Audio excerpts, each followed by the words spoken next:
Do you think that digital poverty is not just an issue within the UK, but within the world? I think it definitely is, and right now with everything that's going on, it has really highlighted that.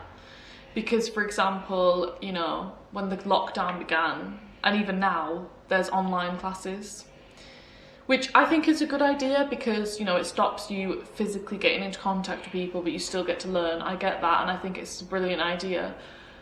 But on the flip side, there are families that can't afford, you know, Wi-Fi, you know, laptops, computers, everything.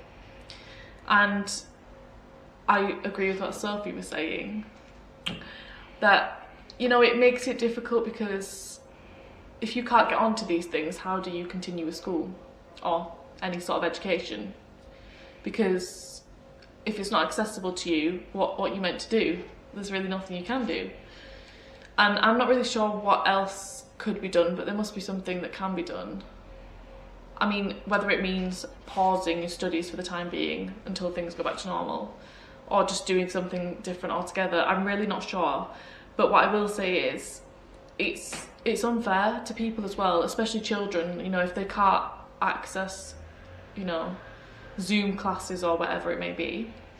Not only are they missing out, but then other kids will pick on them for that. They'll say, oh, haha, you can't afford a laptop, you know, like how kids do. They like pick on people for anything.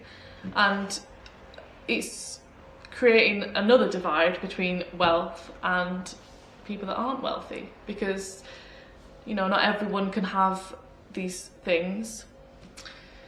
And it's really not fair how people should be missing out for that. And, you know, I totally think it's a thing, and even if, you know, you have access to these things, sometimes technology fails, sometimes the Wi-Fi kicks out, you know, it's not reliable, and, you know, it just makes things so much more difficult, because what are you meant to do if you can't get onto it? I mean, I've had that issue myself, and I have access to things, but sometimes I just haven't been able to get onto it, and, you know, that makes things so much more difficult, because we're relying so much on technology at the moment. And, you know, I think that's good because it does help us carry on with life.